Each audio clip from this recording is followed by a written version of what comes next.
¿Qué tal? ¿Cómo va? Yo soy Eric. Esa de ahí atrás es Suki. Náufrago. La película con Tom Hanks es una película neopaganista satánica. Relájense, vamos a divertirnos con esto que le noté a la película Náufrago, dirigida por el aclamado Robert Zemeckis. El protagonista es Chuck Nolan, interpretado por Tom Hanks, y las propiedades del personaje de Hanks son que su trabajo le exige cruzar fronteras, también requiere viajar, trabaja para el comercio internacional, es mensajero, vuela en avión, de hecho mensajero de FedEx, y las alas de hecho son su esperanza de salir de esa isla donde se queda atorado. Pero además tiene un gran arrepentimiento de que no pudo hacer nada para acompañar a un amigo suyo mientras su esposa moría de cáncer, porque obviamente él estuvo ausente 4 años en esa isla, la famosa isla. Stan, I'm so sorry I wasn't around when Mary died. Pues resulta que la deidad griega Hermes es dios de las fronteras, como las que cruza Nolan. Hermes es dios de los viajeros y el trabajo de Nolan es viajar. Hermes es dios del comercio también, como el que facilita FedEx. Pero además Hermes es un mensajero de los dioses, justo como Nolan se dedica a la mensajería y a la paquetería. Sin embargo, Hermes al desplazarse se desplaza o se le representa con alas en los pies, justo como las alas que pierde al caer del avión, y de hecho las alas que pierde el avión, y alas que se la pasa buscando de alguna manera en esa isla y que lo mantienen vivo, alas que de hecho lo sacan de ahí, puesto que el paquete, que es para una artista de apellido Peterson, tiene una estampa de las alas que ella fabrica en un taller en Texas, y al final de los 4 años Nolan puede irse de esa isla utilizando una representación de esas alas. Pero esto no termina aquí, porque recordarán que al salir de esa isla y restablecerse, sigue estando él muy decidido a entregar ese último paquete para la artista dedicada a fabricar alas. Y Nolan, después de entregar el paquete, ya casi al final de la película, se pierde en el mismo cruce de caminos con el que abre esta película. Y ahí aparece la artista Peterson. You look lost. I do? Y en la mitología griega, ¿quién se aparece en los cruces de caminos? Se aparece la titánide griega Hécate. Y Hécate en distintas tradiciones se aparece en los cruces de caminos porque Hécate es la diosa de las encrucijadas. Es decir, que cuando se trata de decidir entre qué camino tomar, Hécate sale a tu rescate, justo como Nolan no sabe por qué camino ir en esta escena. Y es justo en el cruce de los caminos donde se hacían ofrendas a Hécate. En este caso y en esta escena, Peterson llega en una camioneta roja con el pelo teñido de rojo como fuego y es acompañada de un perro. Pues resulta que las representaciones de Hécate se dan con un perro y con una antorcha, y la antorcha es fundamental en Hécate, y la antorcha en esta película podemos ver que la trae Hécate en la caja de la camioneta, que es una antorcha para soldar, por lo que podemos ir aquí delimitando que esta película de entrada está dedicada a Hécate y a Hermes. Y yo noté estas curiosidades y busqué en internet y no hay rastro de que alguien haya descrito o analizado estas referencias. Ahora, la película abre directamente con un cruce de caminos y a veces se asocia el cruce de caminos a la aparición del diablo. De ahí vendría la leyenda de que Robert Johnson se encuentra al diablo en un cruce de caminos y le vende su alma para hacer una leyenda en la música. Pero un poco más a lo nuestro, la película abre en ese cruce de caminos con un camión de mensajería y paquetería de FedEx. El camión se dirige a un taller de arte donde una artista llamada Bettina Peterson fabrica esculturas de alas, y exclusivamente alas. Es que a ver, desde el principio esta película es completamente rara, es sumamente rara. Si la vuelven a ver, que está colgada ahí en Netflix, pueden notar que la película es rara, es rara. Y bueno, como tal, esta artista tendrá relación con nuestro protagonista Chuck Nolan, quien, como sabemos, al dedicarse a la mensajería, cae el avión de FedEx donde venía y obviamente naufraga y se queda en una isla por 4 años, y quien estando en la isla tiene un paquete dirigido al artista que construye alas, justo como mencioné al principio. Este paquete es el único que no abre Nolan en la isla y está completamente decidido a entregar ese paquete a como dé lugar, cosa que, como dije, sí lo logra hasta el final. Es decir, los caminos de Nolan y de Bettina también se cruzan sin conocerse, pero en aquella isla remota. Ahora, Hécate es diosa de la hechicería, la brujería, la necromancia, y se le asocia a la luna, y la película obviamente no va a perder tiempo en darnos algunos cuadros de tremendas lunas llenas. Pero también la película hace mucho énfasis en el dolor de Chuck Nolan por no poder haber hecho nada por la esposa de su amigo y colega. De hecho, lo podemos ver que le recomienda un par de doctores para la esposa de su amigo. Y esto es porque tanto Hermes como Hécate son considerados guías de los muertos por las conexiones que tienen al inframundo, y hay pocas fuentes que indican a Hécate como consorte o esposa de Hermes, pero se sospecha de que Hécate y Hermes eran pareja en los cultos de la ya desaparecida ciudad de Feras, en la región griega de Tesalia, justo como lo indica Pausanias en el diario de viaje griego del siglo II después de Cristo, donde se dice explícitamente: el héroe Eleusis, de quien toma su nombre la ciudad de Eleusis, Tetis, algunos afirman que es hijo de Hermes y de Daera, y entre comillas lo ponen como Hécate, hija de Océano. Que de hecho hay que tener cuidado aquí porque en la tradición griega Hécate no es hija de Océano, sino de los titanes Perses y Asteria. Sin embargo, Daera tiene muchas propiedades de Hécate, por lo que al dársele estudio a Pausanias, se le puede tomar a Daera como Hécate y como consorte de Hermes. Pero está un tanto perdido quién es la madre de Daera, porque si es hija de Océano y Daera es una oceánide, por lo tanto es una oceánide, ninguna fuente la describe como hija de Tetis, que sería lo más obvio porque las oceánides son hijas de Océano y Tetis. Pero aquí está lo interesante, Daera o Hécate como hija de Océano, porque la mayor parte de la película se desarrolla en el océano. Por lo que si esta película fuera un trabajo dedicado a Hécate y Hermes, sería bajo un rito especialmente tesálico neopagano. Pero esto se pone un poquito peor, porque de vuelta a la película podemos ver a Chuck o a Hermes fuera de su frontera, estando en Rusia, y donde de hecho le está hablando al personal de Rusia, pero necesita un traductor que hable en ruso. Esto es chistoso porque en la traducción, obviamente en la misma traducción se hace hermenéutica, que es el arte o metodologías de traducción e interpretación donde Hermes se le considera también patrono de la comunicación. Pero no solo eso, sucede que es Navidad cuando Chuck Nolan tiene que salir de la cena directamente, la cena de Navidad, a subirse a un avión despidiéndose de su novia llamada Kelly, y es cuando tienen el accidente que hace caer al avión. Es decir, el avión cae del cielo en el onomástico de Jesús el 25 de diciembre, es decir, Hermes, que es un mensajero de los dioses, o que en esta película era un mensajero de los dioses, pierde las alas y cae del cielo como si fuera una especie de ángel caído justo en una Navidad. Es decir, aquí tenemos a nuestro anticristo. Bueno, qué sé yo, podría ser, porque de alguna manera Hermes aquí vuelve a nacer, nace sin alas y sin poderes, porque de hecho escribe la palabra ayuda en la arena justo cuando acaba de caer en la isla o los primeros días, esto con la pretensión de que alguien desde un avión lo pudiera ver, pero el mensaje no llega, es decir, Hermes ha perdido sus poderes aquí, no tiene alas y no tiene el poder de comunicar absolutamente nada, no puede llevar mensajes. Y curiosamente en el banquete de los eruditos de la Odisea se menciona textualmente que originalmente Hermes era representado como un dios fálico, viejo y barbudo, aunque obviamente esta representación cambia hasta el siglo VI a.C. y ya lo ponen después como un dios pues delgado, joven y atlético, y claramente podemos ver bajo la representación vieja a Chuck Nolan todo barbudo. Ahora podrán recordar que el avión donde viajaba estaba lleno de paquetes de FedEx que después Nolan va recogiendo para ver qué es lo que le sirve de los contenidos que están ahí, y se encuentra de hecho con el cuerpo de uno de los pilotos, y qué es lo que hace Hermes aquí, le da sepultura al piloto. Y esto es importante porque el autor Carlos Sánchez Pérez, en su libro Hermes Trimegisto, en la página 46 y 47, dice textualmente que Hermes se consideraba psicopompo, es decir, los psicopompos son entidades que conducen a los difuntos al inframundo o que los trae de vuelta. Y tónico o catónico, esto quiere decir que está ligado al inframundo. Y la tónica, derivada del griego, significa por debajo de la tierra, y así podemos ver a Hermes llevar al piloto tónicamente por debajo o abajo de la tierra. De hecho, esto de tónico también está relacionado con la palabra tectónico. Ahora, para rematar aquello que dije del anticristo, justo en el minuto 33 con 27 segundos podrán ver este extraño signo en la película donde Chuck Nolan o Hermes se hinca y se descubre la cabeza como si estuviera en presencia de algún santo, y resulta que en esa caja cuadrada que está justo frente a él, como lo estamos viendo, está el balón Wilson, que hace a la película de hecho aún más extraña, porque días más adelante, ya cuando abre la caja y se da cuenta de que es un balón, y también se da cuenta de que no puede comer nada porque todo está crudo y no puede cocinar absolutamente nada, pues el señor Chuck Nolan o nuestro Hermes se decide a hacer fuego, pero accidentalmente se atraviesa una mano con un palo tratando de hacer fuego.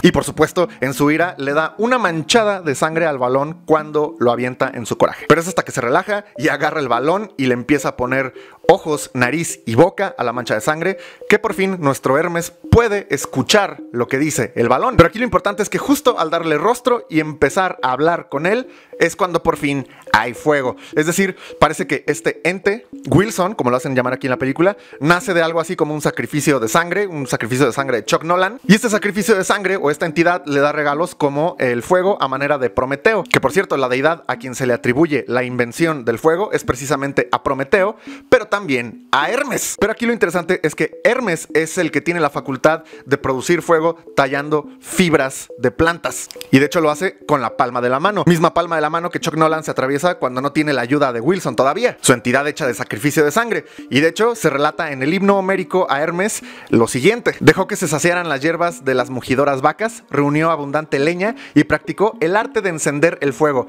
habiendo cogido un espléndido ramo de laurel, lo descortezó con el hierro y lo frotó con la palma de la mano, y se elevó en el aire un cálido humo. Ahora, con tanta coincidencia, no creo que esta película esté vacilando con las referencias a Hermes. Ahora, con lo que parecería ser el nacimiento de Hermes en esta isla, Chuck Nolan se refugia en una cueva en la isla, y en la mitología Hermes nace en una cueva del monte Silene en Arcadia, siendo hijo de Zeus y de una Pléyade. Y podemos notar que durante estos años alcanza a organizarse un calendario con la luz solar que entra por un punto en la cueva, y vemos que en su línea de meses se cruza marzo y octubre, que casualmente en la magia y en el ocultismo están relacionados estos dos meses por ser meses de equinoccio, de primavera y otoño respectivamente, aunque el equinoccio de otoño entra en septiembre, pero usualmente octubre es el mero mes. Octubre es el Samian o Samaín, mientras que marzo corresponde a Ostara. Ahí en internet pueden buscar este tipo de información acerca de los meses en la brujería, porque son un montón de tradiciones y ahorita no estamos tanto como para eso. Para sumar al satanismo, por supuesto, de esta película, vamos a ver que Chuck tiene a Jesús Cristo con la llaga y todo, hecho prácticamente de madera, es una rama, pero claramente se ve que es como un cuerpo humano en forma de crucifixión, y lo tiene ejecutado por colgamiento del cuello con una soga de nudo deslizante en la cima de la isla. La cuestión es que Hermes logra salir de la isla usando sus alas, como podemos ver claramente, perdiendo a Wilson, pero también hay una criatura que por ahí está en el agua, que es una ballena. De hecho, justo cuando se cae Wilson de la balsa, la ballena trata de avisarle a Chuck que se le ha caído su acompañante. Esta ballena lo ve directamente a los ojos, y esto claro nos remite a Leviatán, la serpiente o bestia de los mares y abismos asociada a Satán en distintas tradiciones, pero que voy a tomar yo aquí de referencia y de fuente a Anton LaVey, porque pues, es la forma como un poco más resumida, y vamos a tomar la Biblia Negra del Satanismo, página 99, y la cuestión es que Chuck, o nuestro Hermes, se queda dormido en la balsa y no ve un barco de carga enorme que es, claro, lo va a rescatar, pero el Leviatán aquí lo salva despertándolo para que pueda percatarse de que por fin va a salir de ahí. Al ser rescatado, Hermes, ya con alas y volando, porque de hecho va en el avión, y aparte va en un avión de FedEx, es decir, Hermes recupera todos sus poderes, además de estar concentrado en la novia que perdió hace 4 años por estar de náufrago, Kelly. Se disculpa con su amigo, como había mencionado yo al principio, por no haber estado en el funeral de la esposa de su amigo, porque claro, Hermes no pudo aquí acompañarla a cruzar ese camino o esa frontera hacia el inframundo como usualmente Hermes lo hace, tampoco pudo estar para su amigo. Y por último, llegando al cruce de caminos, donde aparecerá Hécate, como mencioné al principio, y basándonos todavía en Anton LaVey, en la página 135 de esta Biblia Negra, de esta edición que tengo aquí, se le mencionará a Hécate como señora de las artes negras. Pero esta Biblia Negra, que son una colección de ensayos, estos ensayos están organizados en 4 libros, que es el libro de Satán, cuyo elemento es el fuego, el libro de Lucifer, cuyo elemento es el aire, el libro de Belial, cuyo elemento es la tierra, y el último de los libros es el libro de Leviatán, el mar rugiente, así se llama el capítulo. Y esta Biblia Negra, de hecho, es también en parte un libro de invocaciones, cuyo elemento es el agua. Y en este último libro de Leviatán, en la Biblia Negra, se nos dan los famosos 77 nombres infernales para la práctica de magia, donde de hecho se encuentra el nombre de Hécate. Y en la página 74, LaVey menciona que en cuanto a satanismo, lo más cercano que hubo fueron los ritos de la orden hermética del alba de oro, y por supuesto el patrón de esta orden hermética es Hermes, por supuesto, dándole el nombre a la orden, donde se le daba estudio al hermetismo o hermeticismo, que es una tradición filosófica y religiosa basada principalmente en textos atribuidos a Hermes Trimegisto, el 3 veces grande, que de hecho es una legendaria combinación helenística del dios griego con el dios egipcio Thoth. Por lo tanto, y haciendo un resumen de los signos que tenemos en la película, tenemos a nuestro océano y agua, referenciado como elemento, el agua, en el libro de Leviatán de LaVey, que de hecho es en la película el océano, y Leviatán en la película, que es la ballena. Tenemos a Hécate como la diosa de la brujería y uno de los 77 nombres infernales, y tenemos a Hermes, ya sea el Hermes tesálico o Hermes Trimegisto, representado en Chuck Nolan. Y ahora, todo esto que acabo de hacer es una hipótesis de signos semióticos, es solamente una hipótesis, porque si no lo notaron, ya a través de del plano narrativo como tal, lo que constituye el plano narrativo de alegorías, y junto con las alegorías, Náufrago, esta película, se trata de una infidelidad. Y esta infidelidad, por si no lo notaron, va a quedar muchísimo más clara cuando recoges que justo al principio Hécate manda un paquete a su novio en Rusia, y al recibirlo podemos ver que está poniendo el cuerno con una rusa. Después podemos ver en Rusia que Chuck llama por teléfono a su novia Kelly, pero la casa está vacía. Hello, Kelly, are you there? Pick up. Doing the sword in the middle of Red Square. In the shadow of Lenin's tomb. Y ahí está mencionando Chuck Nolan el dolor que tiene en una muela. De hecho, menciona que tiene que ir al dentista. I gotta go to the dentist this week. I got something in there that's hurting. Este dolor de la muela está relacionado con el dolor de Chuck por la infidelidad. Pero ¿cómo nos vamos a dar cuenta de esto? Pues es que Chuck Nolan, al regreso, estando ya en Estados Unidos, en la cena de Navidad, no solamente esta escena empieza cuando están hablando de ganancias por el comercio, que obviamente esto le compete a Hermes, sino que alguien le pregunta a Chuck claramente: ¿cuándo vas a regresar a la honestidad a esta mujer con una propuesta de matrimonio? Y ahí revelan que ella ya estuvo casada en algún tiempo. En ese momento el dolor de muelas y el dolor por la traición aparecen porque le llega un mensaje al Viper de que tiene que irse de nuevo, y es cuando le meten los cuernos, justo cuando él no está. Y antes de irse en la camioneta, ella le da un reloj con su foto como regalo de Navidad, pero él le da lo que parece que es un anillo de compromiso, y ella dice: estoy aterrada. I'm terrified. Y sucede el resto, el avión se cae, etcétera, y todo lo que acabamos de mencionar.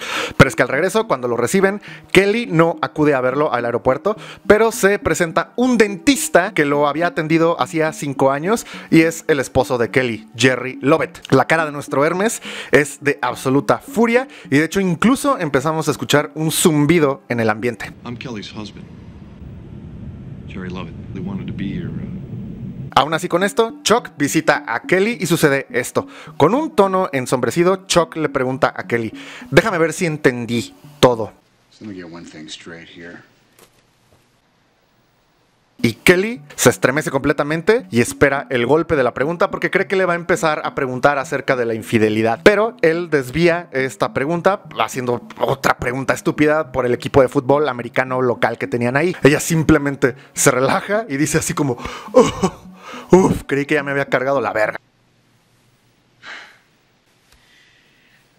Obviamente ella se relaja al ver que no iba a hacer ninguna de las preguntas acerca de una infidelidad, porque aquí la hija de Kelly tiene casi 3 años de edad y un embarazo dura 9 meses, y él estuvo perdido 4 años. Es decir, Kelly no perdió el tiempo en casarse con el dentista, a pesar de que cuando Chuck le dio el anillo de compromiso, ella dijo haber estado aterrada. Pero no estuvo nada de aterrada de casarse con el dentista enseguida. Así que pasamos al último remate satánico de la película, porque Kelly de ahí pasa a Chuck a una mesa, lo pasa al comedor, donde le dice: esto es todo lo que tengo acerca de ti desde que te perdiste. Y tiene revistas, artículos, notas, noticias y un mapa donde ella sabía exactamente el lugar donde Chuck estaba, en una isla a 600 millas al sur de las Islas Cook. Es decir, esto es como si Kelly pudiera verlo desde casa. Por eso digo que viene una última referencia, obviamente y nuevamente desde Anton LaVey, porque en la página 110 menciona LaVey al erudito inglés Merrick Casaubon, famoso por hacer la primera traducción al inglés de las meditaciones de Marco Aurelio.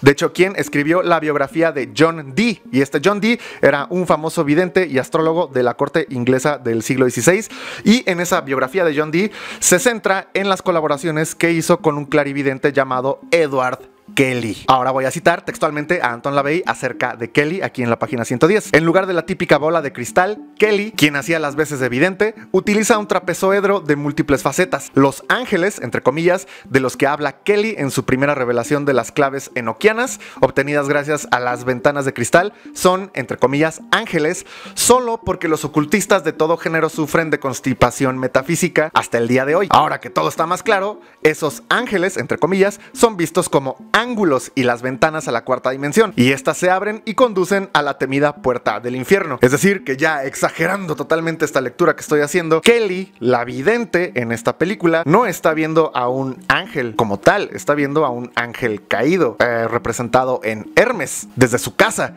desde los mapas, justo como Kelly, Edward Kelly. En esta película Kelly alcanza a ver a nuestro Hermes como un vidente, sabe dónde está, sabe todo de él y en la isla está presente ella, pero en una foto. Yo creo que aquí todo esto debe ser una coincidencia, aunque obviamente estoy exagerando la lectura, pero continuando con esta lectura resulta que Hécate en realidad es la salvadora de Hermes porque el mar en el contexto de Leviatán es el abismo y Hécate le regresa las alas a Hermes para salir de ese abismo, un abismo de dudas y dolor. Y Hécate es una diosa que te guía en las encrucijadas y dudas y sería claro que Hécate lo salva puesto que ese paquete con alas destinado para Hécate es lo que en realidad lo mantiene vivo a Chuck durante 4 años hasta que al final ella o Hécate lo puede guiar fuera de la isla para poder entregarle ese paquete. Además de que Hécate en la mitología es famosa por rescatar a Perséfone del inframundo cuando Hades la rapta. Ahí en esa parte de la mitología Hécate ayuda a Demeter a buscar a su hija Perséfone usando antorchas para sacarla del inframundo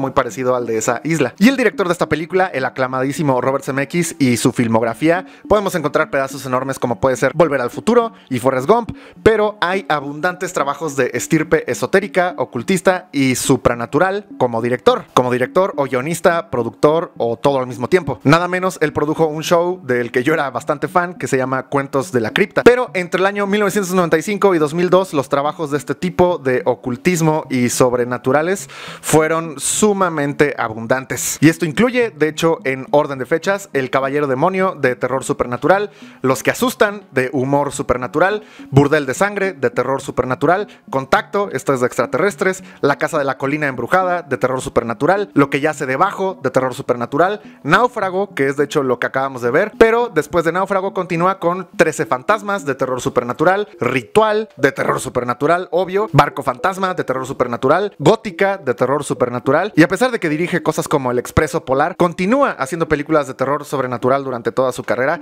como es el caso de La Casa de Cera o incluso Brujas. Es decir, Robert Zemeckis no es nada ajeno al ocultismo, magia e incluso mitología, porque participó de hecho incluso en la película de animación Beowulf, que es una parte de la mitología germánica. Lo que sí recuerdo que hubo respecto a la película de Náufrago fueron estas especulaciones de alguna referencia satánica respecto a Wilson, donde un montón de gente en TikTok, en Instagram, YouTube, etcétera, empezaron a hablar de la relación de un posible culto de Hollywood y donde de hecho Tom Hanks hasta la fecha se ha convertido en una figura siniestra para mucha gente, perdiendo mucha de su popularidad por estar asociado a todo este tipo de cosas y posiblemente a las listas del señor del caso de Epstein. Tengo una pregunta.